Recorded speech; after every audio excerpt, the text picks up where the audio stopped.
Okay, so we've turned our clients over now because we're now going to have a look at the wonderful biceps femoris. So it's part of the hamstring group. Now, the biceps fem is important, as you well know, obviously because it plays a part as being that lateral hamstring, but it's the short head of biceps fem that I'm actually most interested in. There's a beautiful little trigger point in there that plays a big role in terms of, once again, like popliteus, but it can change a little bit of the biomechanics of the actual knee itself as well, and it often gets missed.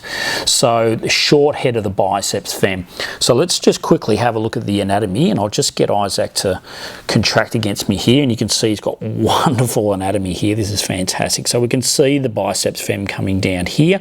So it's sort of in between here that we're going to hit that short head of biceps here. So we're going to have to push, obviously, the bulk of biceps fem out of the way and then sink down into that area there. Righto, get you to relax there. So we will bring the leg up, because what that does is it softens off the tissue here and allows us to be able to sink into this tissue here. Okay, once again, we're going to use the forearm.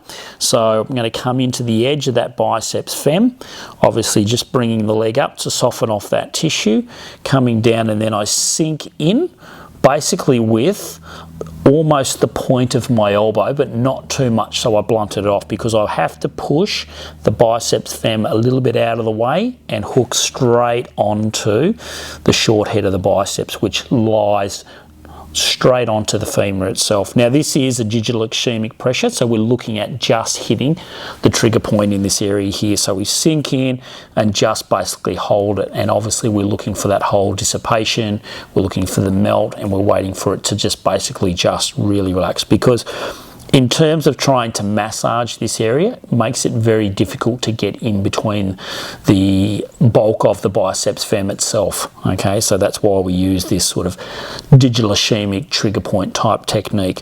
And we're just looking at, waiting for it to dissipate. We can sink up, backwards, obviously we can lateral to medial, inferior to superior, all of those areas, and explore that tenderness there.